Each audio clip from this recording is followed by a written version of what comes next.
Sa ngalan ng Ama, ng Anak, at ng Espiritu Santo. Amen. Sumainyo ang Panginoon. At sumaiyo rin.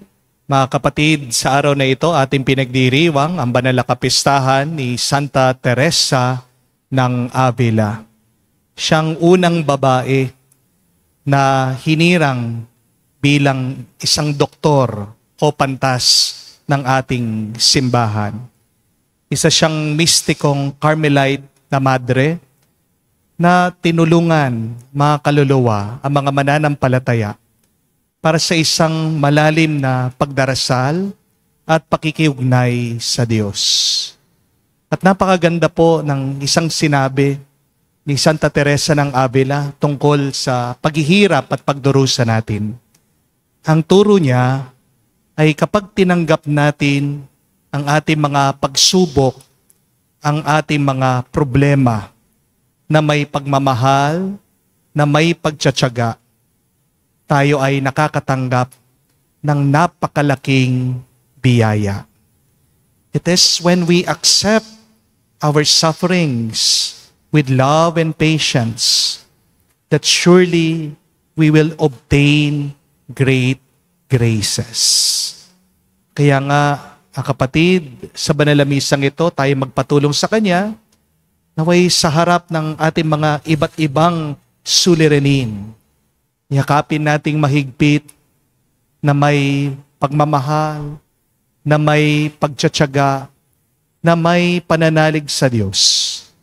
At maghintay ka lang, may matatanggap kang napakalaking grasya, bendisyon at pagpapala galing sa Kanya. Sa mga maraming beses na kung saan tinalikuran natin ang ating mga paghihirap, tinakbuhan natin ang ating mga problema, tinanggihan natin ang ating mga suliranin. Aminin natin ang ating mga naging kahinaan sa Diyos at muli hilingin natin ang Kanyang awa at pagpapatawad para makita tayo minsan pa maging karapat-dapat makatanggap sa mga banal na misteryo. Inaamin ko Sa makapangyarihang Diyos at sa inyo mga kapatid, na lubha akong nagkasala sa isip, sa salita, sa gawa at sa aking pagkukulang. Kaya isinasamo ko sa mahal na Birheng Maria, sa lahat ng mga anghel at mga banal, at sa inyo mga kapatid, na ako'y ipanalangin sa Panginoong ating Diyos. kawan tayo na makapangyarihang Diyos. Patawarin tayo sa ating mga kasalanan at patnubayan tayo sa buhay na walang hanggan. Amen. Panginoon, kaawaan mo kami. Panginoon, kaawaan mo kami. Kristo, kaawaan mo kami. Kristo, kaawaan mo kami. Panginoon, kaawaan mo kami. Panginoon, kaawaan mo kami. Manalangin tayo. Ama naming makapangyarihan, ang iyong Espiritu ay siyang nagbunsod kay Santa Teresa ng Avila upang magpamalas ng landas ng dapat kamting kaganapan ng sambayanan. Ipagkaloob mong kami ay laging magsalo sa tinuro niyang galing sa iyo at mag-alab sa hangaring maging tagapagtaglay ng tunay na kabanalan mo sa pamagitan ni Jesucristo kasama ng Espiritu Santo magpa sa walang hanggan. Amen.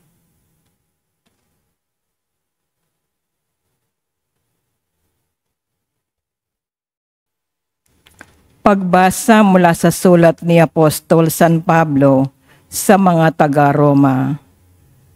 Sino ka mang humahatol sa iba, wala kang maidadahilan, sapagkat sa paghatol mo sa iba, inahatulan mo rin ang iyong sarili. Palibhasa, ikaw na humahatol ay gumagawa rin ng gayon. Nalalaman nating makatarungan ang hatol ng Diyos laban sa mga gumagawa niyon. Akala mo ba'y makaiiwas ka sa hatol ng Diyos kung hatulan mo ang mga gumagawa ng mga maling gawaing ginagawa mo rin? O hinahamak mo ang Diyos sapagkat siya'y napakabuti? mapagpigil, at mapagpaumanhin. Hindi mo ba alam na binibigyan ka niya ng pagkakataong magsisi at magbagong buhay, kaya napakabuti niya sa iyo? Ngunit dahil sa katigasan ng iyong ulo at paghayag ng puot ng Diyos sa araw ng kanyang paghatol, sapagkat siya ang gaganti sa lahat ng tao ayon sa kanyang gawa. Ang mga nagpapatuloy ng paggawa ng mabuti sa paghahangad ng karangalan, kadakilaan, at kawalang kamatayan ay bibigyan niya ng buhay na walang hanggan. Datapwat matinding galit at puot ang babagsak sa mga lumilikha ng pagkakabahabahagi at ayaw sumunod sa katotohanan, kundi sa kalikuan. Paghihirap at kapaghatian ang daranasin ng bawat gumagawa ng masama. Una ang mga Hudyo at gayon din ang mga Grego.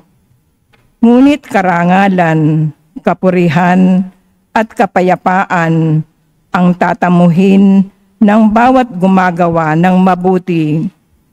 Una ang mga Hudyo at gayon din ang mga Grego. Sapagkat ang Diyos ay di nagtatangi. Ang salita ng Diyos. Salamat sa Diyos. Ang Diyos ay may gantimpala sa may mabubuting gawa. Ang Diyos ay may gantimpala sa may mabubuting gawa. Sa Diyos lamang ako tanging umaasa, ang kaligtas ay nagbubuhat sa Kanya. Tanging siya lamang ang tagapagligtas, tagapagtanggol ko at aking kalasag. Akin ang tagumpay sa lahat ng oras. Ang Diyos ay may gantimpala sa may mabubuting gawa. Tanging sa Diyos lang ako umaasa, ang aking pag-asa'y tanging nasa Kanya. Tanging siya lamang ang tagapagligtas, tagapagtanggol ko at aking kalasag. Akin ang tagumpay sa lahat ng oras. Ang Diyos ay may gantimpala sa may mabubuting gawa. Mga kababayan, sa lahat ng oras, magtiwala sa Diyos, sa Kanya ilagak. Ang inyong pasaning ngayoy dinaranas, siya ang kublihang sa ati lulunas. Ang Diyos ay may gantimpala sa may mabubuting gawa.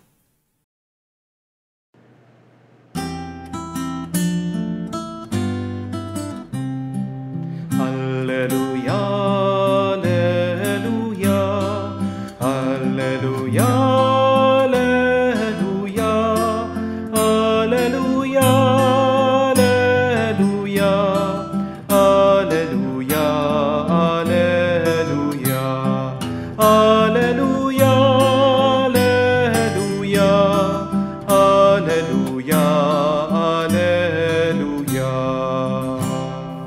Ang tinig ko'y pakikinggan ng kabilang sa aking kawan. Ako'y kanilang susundan. Aleluya, aleluya. Sumainyo ang Panginoon. At sumaiyo rin. Ang mabuting balita ng Panginoon ayon kay San Lucas. Papuri sa iyo, Panginoon. Nung panong yun, sinabi ni Jesus, "Kawawa kayo, mga Pariseo. Binibigay ninyo ang ikapu ng yerba buena, ng ruda, at ng iba pang gulayin. Ngunit kinakaligtaan ninyo ang katarungan at ang pag-ibig sa Diyos. Tamang gawin ninyo ito, ngunit huwag nyo naman kaligtaan gawin ang mga iba. Kawawa na kayo, mga Pariseo, sapagkat ang ibig ninyo ang mga tanging luklukan sa sinagoga at ang pagpugayan kayo sa mga liwasang bayan. Sa aba ninyo, sapagkat para kayong mga libingang walang tanda at nalalakaran ng mga tao nang hindi nila nalalaman. Sinabi sa kanya ng isa sa mga dalubhasa ng kautusan, Guro, sa sinasabi mong yan, pati kami kinukutya mo. At sinagot siya ni Jesus, Kawawa rin kayo mga dalubhasa sa kautusan, sapagkat pinapapasan ninyo sa mga tao ang mabibigat na dalahin. Ngunit di daliri, ayaw ninyong igalaw sa pagdadala na mga iyon. Mga kapatid, ang mabuting balita ng ating Panginoon. Pinupuri ka namin, Panginoong Esukristo. Magandang araw po muli sa inyong lahat. May nag-message po sa akin. Sabi niya, Father, bakit kung sino pa yung mga mahihirap, sila pa yung biktima ng lindol? Bakit kaya hindi magkaroon ng magnitude 8.0 at tamaan yung mga korap na opisyal at yung mga loko-lokong kontraktor? O nga naman po, no? Nakita niyo po yung balita. Yung bahay po na magkapatid na OFW, gumuho. 5 taon po nilang pinaghirapan, pinag-ipunan ito. Pero sa isang iglap, nawala, nawasak lahat dahil po sa lindol. Makatarungan ba ito? Nasaan po ang hustisya? Bakit yung mga taong patas na lumalaban, sila pa yung nahihirapan, habang yung mga manloloko, yung mga magnanakaw, hindi man sila napaparusahan? May isa din po tayong isang follower, pinagdadasal ko po yung baby niya, kasi po kulang po sa buwan. Agad po sinilang. Habang pinapanalangin ko po yung bata, yung sanggol, sa kasawiyang palad po, binawian po ito ng buhay. At nang message po siya sa akin, sabi niya, Father, ang hirap nito. Bakit kaya? At minsan, mapapatanong ka talaga, bakit yung mga inosenteng tao, sila pang kinukuha ng Panginoon? Bakit hindi kunin agad ng Diyos yung mga nepo babies? Hindi po ba? Bakit hindi na lang sila yung masawi? Wala naman silang ambag sa lipunan, kung hindi yung gastusin ng kaban ng bayan. Kaya nga ang tanong ng marami, bakit yung mga makasalanan, sila pa yung namamayagpag, nagtatagumpay, masaya, habang yung mga nagpapakabuti, silang nahihirapan? Mga kapatid, huwag niyo pong hilingin na mamatay ang mga masama. Kasi pati din ang mga inosente nadadamay. Diba? Wala naman pong pinipili ang lindol eh. Kapag yumanig ang lupa, korap man o hindi, apektado. Kaya nga po, kapag nahihirapan kayo, imbis na hilingin niyo po na magdusa yung mga makasalanan, yung mga masasama, tandaan na lang natin yung panalangin ni Santa Teresa ng Avila. At ito po yung kanyang sinulat dun sa kanyang prayer book. Napakaganda. Saint Teresa of Avila said, Let nothing disturb you. Let nothing frighten you. All things are passing. God never changes. Gawin niyo pong mantra yon. Ulit-ulitin niyo. Kapag nabibigatan kayo, kapag napapagod na kayo, kapag nagsasawa na kayo, sabihin mo, huwag kang magpapaapekto. Huwag kang matatakot. Lilipas din lahat ng bagay, lalong-lalo na ang iyong problema. Pero ang Diyos, hindi lumilipas, hindi nawawala, hindi siya nagbabago. Sa gitna po ng ating mga pagod, problema at kirot, ano pong sikreto ng payapang buhay? Hindi po ang pagtakas sa ating mga sakit at suliranin, o hindi ang pagharap natin dyan. Dahil gitna ng iyong problema at sakit ng ulo, nandyan din ang Diyos. Amen? Kaya maganda pong pagnilayan. Paano ba natin uunawain ang ating mga sakit, hirap at pagdurusa? Kapag kumakatok na ito sa ating mga pintuan, what shall we do when pains and problems knock at our doors? Tignan po natin ang turo ni Santa Teresa ng Avila na ating pong inaalala ngayong araw. First one, we must understand that pain is not a punishment, but pain is a pathway. Hindi parusa ang paghihirap. Isa itong daan. Saint Teresa of Avila once said, we always find that those who walk closest to Christ were those who had to bear the greatest trials. Ang mga taong malapit na malapit sa Diyos, hindi sila exempted sa problema. Mas madalas pa nga, silang sinusubukan ng Diyos. Kaya nga po, merong isang napakagandang kwento tungkol kay Santa Teresa ng Avila. Isang araw daw po habang siya ay naglalakbay papunta sa isa sa mga kumbentong tinayo niya, inabutan daw po siya ng napakalakas na ulan. Ang daan daw po ay napakaputik, madulas, punong-puno ng panganib. Sakay daw po siya ng kariton kasama yung mga ilang madre. Habang tinatawid po nila ang isang ilog, tumaob daw po yung kanilang kariton. At nahulog po si Santa Teresa doon sa napakalamig at maruming tubig. Basang-basa, pagod, sugatan. Halos mawalan na daw po siya ng lakas. At doon po sa gitna ng kanyang paghihirap, tumingala daw po siya sa langit na pagbuntong hininga at buong katapatan niyang sinabi sa Diyos, Panginoon, bakit ganito naman ang pinaparanas mo sa akin? Ginagawa ko naman ang kagustuhan mo. Pero bakit mo ako pinahihirapan? At ayon po sa tradisyon, tila ba meron po siyang narinig na tinig sa kanyang puso. Nagbibiro ang Diyos.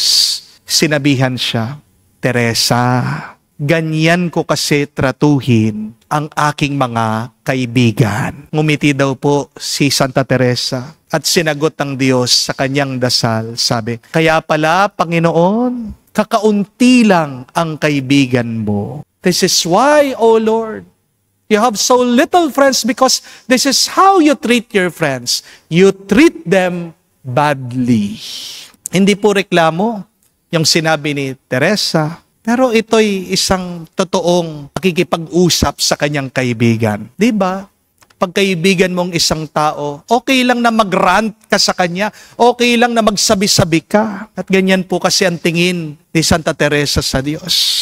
Isang kaibigan. Kaya mga kapatid, tayo din ay inaanyayahan. Kung mahal niyo ang Diyos, okay lang. Sabihin mo ang bigat ng iyong puso para gumaan-gaan naman ang iyong loob. Di po ba? Si Santa Teresa, marunong magpakatotoo sa Diyos. Kasi kapag tunay ka nagmamahal, hindi ka nagkukunwari, wala kang tinatago, hindi ka nagsisinungaling. Di po ba? Kaya niyang sabihin, Lord, nasasaktan na ako. Panginoon, nahihirapan na ako. Pero sa dulo ng lahat, pagkatapos niyang magreklamo, kaya pa rin niya sabihin, pero mahal pa rin kita, O Panginoon. Ganito rin sana, mga kapatid, kapag tayo'y nagdadala ng ating mga krus, kapag tila ba walang sagot ang Diyos sa atin, tandaan mo na ang iyong sakit, hindi ka pinapabaya ng Diyos dyan, kung hindi sa pamamagitan ng iyong sakit, nilalapit ka ng Diyos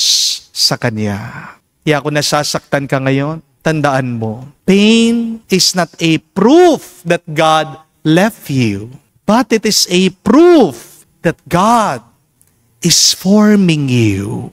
Isipin niyo po mga kapatid na ang hirap, ang sakit, parang apoy.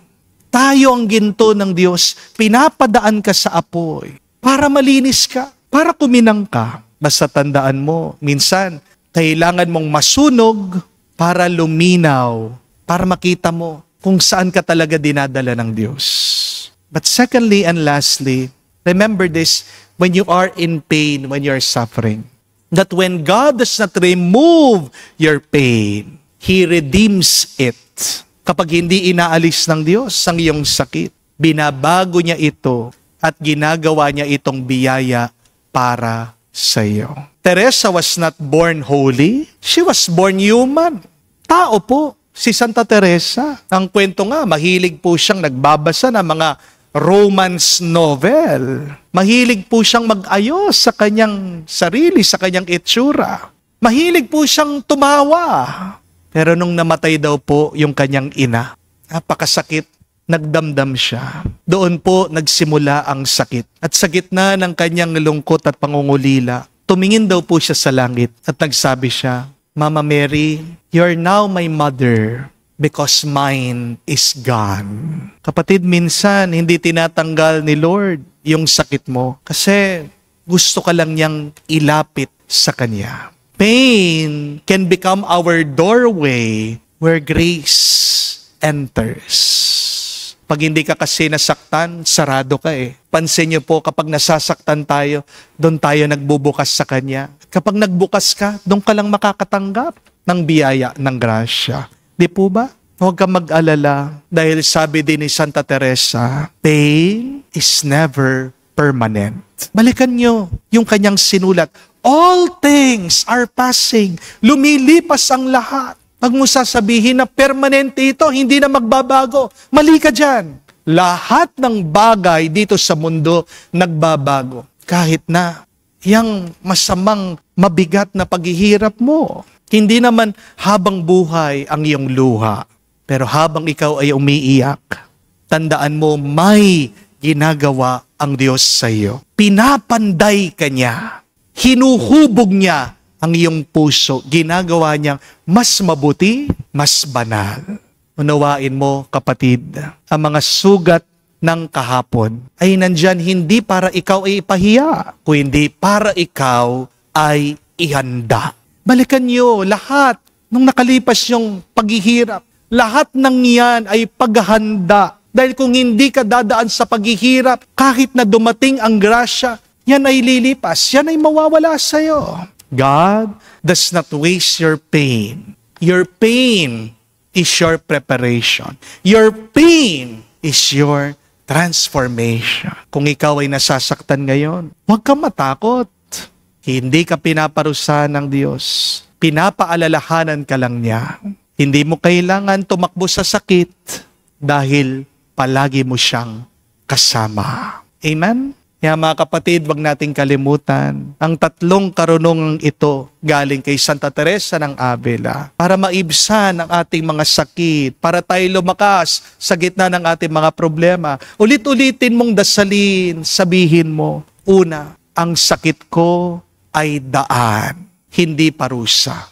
Pangalawa, ang sakit ko ay paghahanda para makatanggap ng grasya. At pangatlo, sabihin mo at pagdasal, tanging ang Diyos lang sapat na para ako'y maging masaya at payapa. Only God suffices. Magpatulong po tayo dito sa banal. Naway sa mga panahon na tayo'y dumadaan sa pagsubok, naway gabayan niya tayo at tulungan. At sabihin natin, Santa Teresa ng Avila, ipanalangin mo kami ngayon at magpakailanman. Amen. Tumayo po tayo. Alay po natin sa Diyos ang ating mga dasal at panalangin. Nagsasama-sama tayo bilang bayan ng Diyos. May pananalig nating dalhin sa harap ng Ama ang ating pangangailangan. Umaasang pakikinggan niya ang ating mga kahilingan. Ating sabihin, Panginoon, dinggin mo kami. Panginoon, dinggin mo kami. Ang simbahan naway maging mulat sa kanyang responsibilidad na isulong ang katarungang panglipunan sa pamamagitan ng kanyang paglilingkod sa mga dukha. Manalangin tayo sa Panginoon. Panginoon, dinggin mo kami. Ang mga opisyal ng gobyerno naway maging makatotohanan sa kanilang pagsusumikap na makapagbigay ng paglilingkod at programa para sa mga mahihirap at nag-iikahos. Manalangin tayo sa Panginoon. Panginoon, dinggin mo kami. Ang mga may patrabaho at mga manggagawa, naway maging tapat at magalang sa isa't isa. Manalangin tayo sa Panginoon. Panginoon, dinggin mo kami. Sa katahimikan po ng ating puso, banggitin natin, sabihin natin sa Diyos ang ating mga personal na pangangailangan. Ama naming nasa langit, palalimin mo ang aming pananampalataya upang umunlad kami sa iyong pag-ibig at laging maglingkod sa iyo na may kabutiang loob at katapatan. Hinihiling namin ito sa pamagitan ni Kristo, aming Panginoon. Amen.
Manalangin kayo mga kapatid, para ng ating mga paghahain ay kalugdan ng Diyos amang makapangyarihan.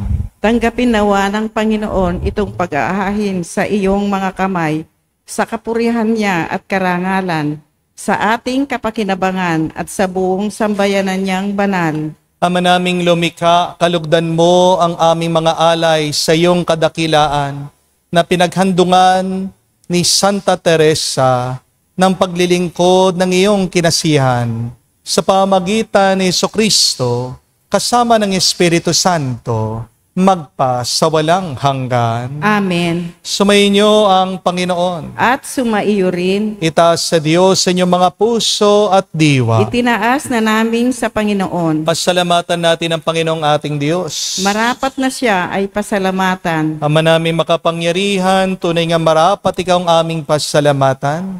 Ikaw ang nagniningning sa piling ng mga banal. Ikaw ang kinararangal mo sa kanilang kabutihan.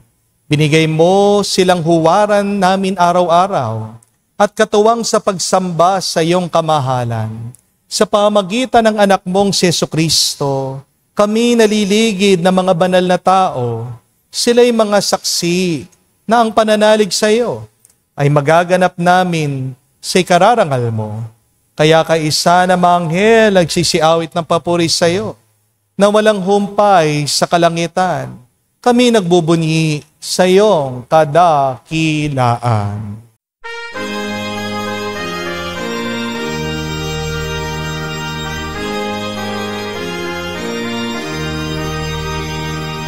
Santo, Santo, Santo, Panginoong Diyos ng mga hukbo.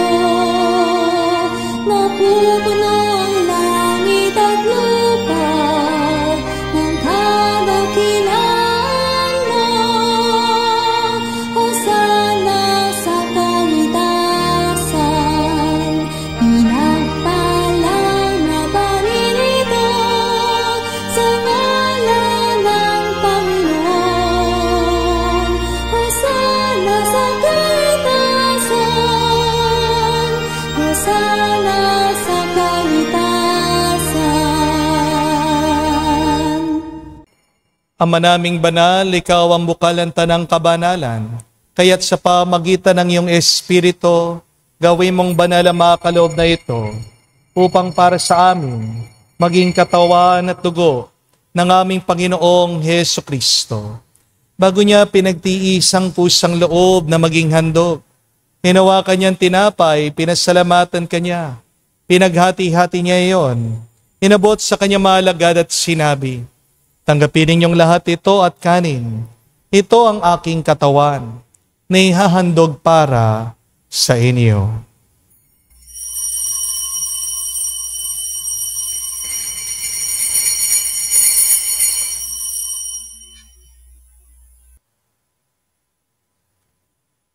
Gayon din naman na matapos ang hapunan, hinawakan niyang kalis.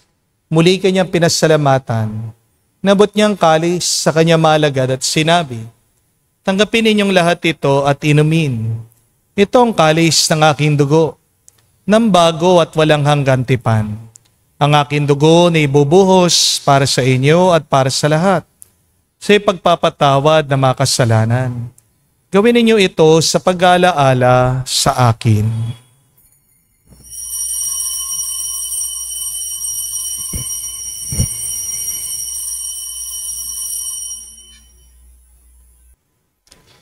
Ang misteryo ng pananampalataya.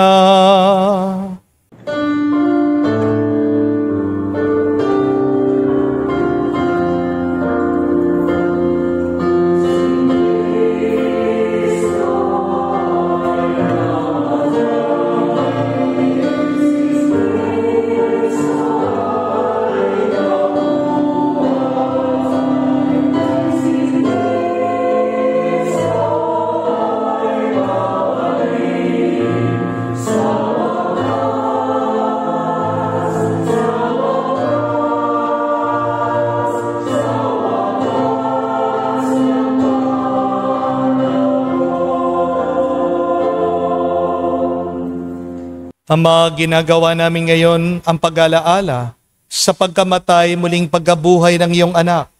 Kaya tinialay namin sa iyong tinapay nagbibigay buhay at ang kalis na nagkakaloob ng kaligtasan. Kami nagpapasalamat dahil kami iyong minarapat na tumayo sa harap mo para maglingkod sa iyo. Sinasamo namin kami magsalo-salo sa katawan at dugo ni Kristo ay mabuklod sa pagkakaisa sa pamagitan ng Espiritu Santo. Amalingapin mong iyong simbahan, laganap sa buong daigdig. Puspusin mo kami sa pag-ibig.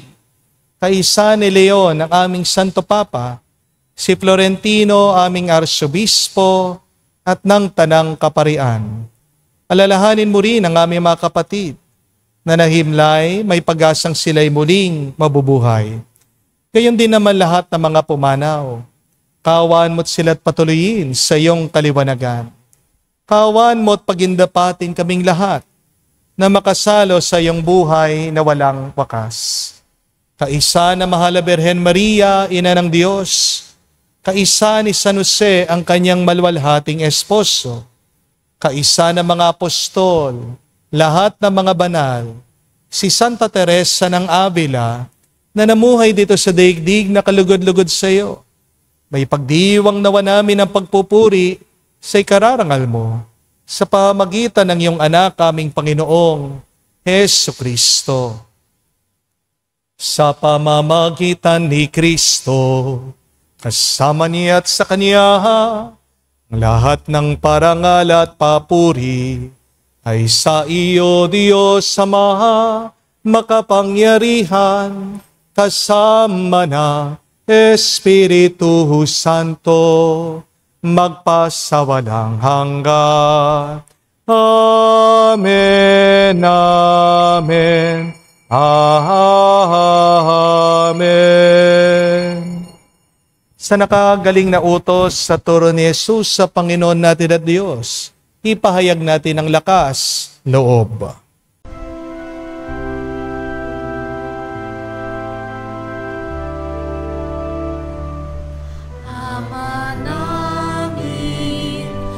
Sumasalangit ka, sambahin ang ngalan mo, mapasa amin ang kaharian mo, sundin ang loob mo dito sa lupa.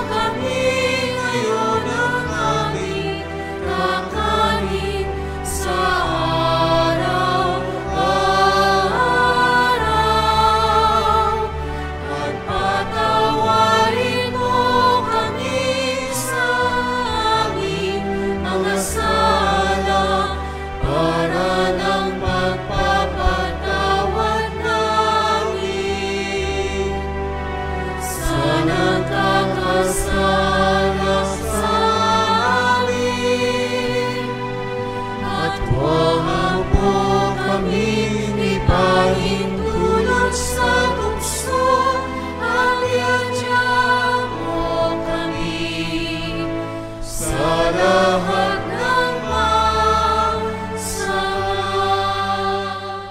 Hinihiling namin kami adya sa lahat na masama, pagkalooban ng kapayapaan araw-araw, iligtas sa kasalanan, ilayo sa lahat ng kapahamakan, samantalang aming pinanabikan ang dakilang araw ng pagpapahayag ng tagapagligtas naming si Hesu Kristo. Sapagkat iyo ang kaharian at ang kapangyarihan at ang kapurihan magpakailanman. Amen. Panginoong Hesu Kristo, sinabi mo sa mga apostol, kapayapaan ang iniwan ko sa inyo, ang aking kapayapaan binibigay ko sa inyo. Tunghayan mo ang aming pananampalataya at huwag ang aming pagkakasala. Pagkalooban mo kami ng kapayapaan at pagkakaisa ayon sa iyong kalooban. Kasama ng Espiritu Santo, magpa sa walang hanggan. Amen. Kapayapaan ng Panginoon ay laging sumainyo. At sumaiyo rin. Magbigayan po tayo ng kapayapaan sa bawat isa. Peace with you po. Kapayapaan po sa inyong lahat.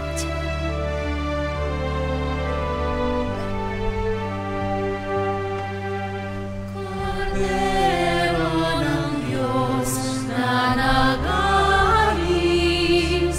ng mga kasalanan ng sanlibutan, maawa ka sa amin. Maawa ka sa amin. Kordero ng Diyos na nag-aalis ng mga kasalanan ng sanlibutan, maawa ka sa amin. Maawa ka sa amin. Kordero ng Diyos na nag-aalis ng mga kasalanan ng sanlibutan, ipagkaloob mo sa amin ang kapayapaan.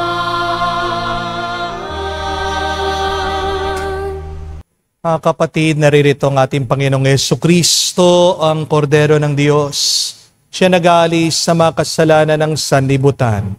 Mapalad tayong lumalapit sa piging ng Kordero. Panginoon, hindi ako karapat-dapat na magpatuloy sa iyo, ngunit sa isang salita mo lamang ay gagaling na ako.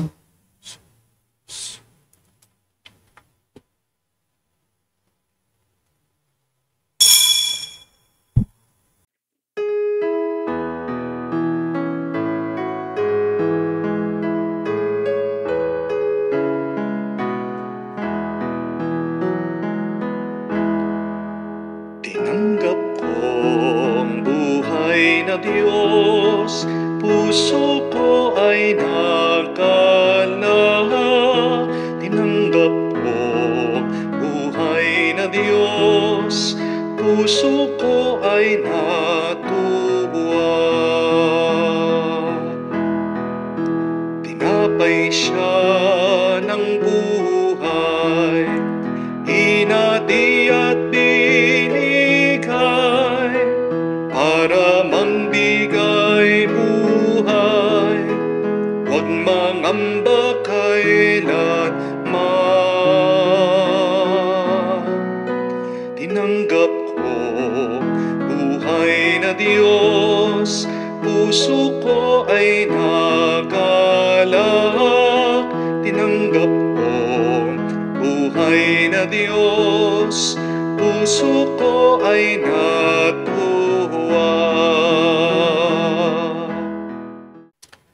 Manalangin tayo.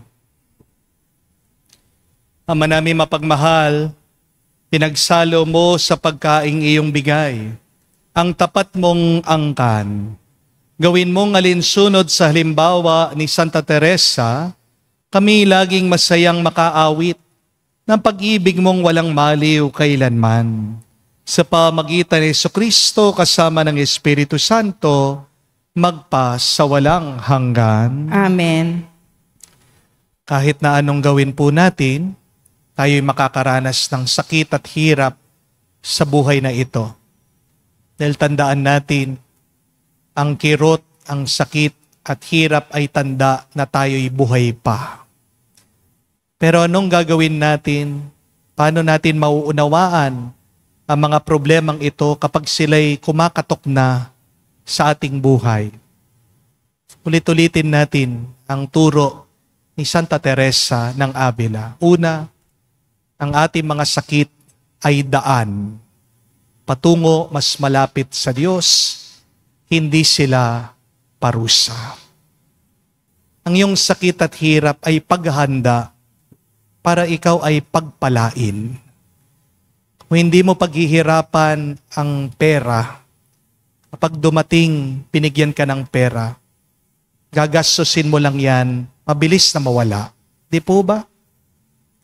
Kung agad nag-graduate ang isang estudyante na hindi naman nag-aral, magkaroon yan ng trabaho, siya'y mabibigo sa kanyang gagawing trabaho. Kaya nga pong kasabihan, ang tao na nagbuhat ng timba, alam niyang halaga ng bawat patak ng tubig. Yung taong nagbuhat ng tubig, hindi niya sasayangin yung kanyang inigib. Di po ba? So your pain is your preparation so that you would really treasure God's grace. But third and last, remember that only God suffices. Sa gitna ng iyong paghihirap, nandyan pa rin sa gitna ng iyong problema at suliranin ang Diyos. At kapag nandyan ang Diyos kasama mo, sapat na yan para punuin ang buhay mo. Kaya po para sa ating dasal ngayong araw, ulit-ulitin natin ang dasal ni Santa Teresa ng Avila, sabihin natin, only God suffices. Only God suffices. Only God suffices. Tanggapin niyo po ang kapayapaan, panibagong lakas at tuwa sa inyong mga puso at kalooban.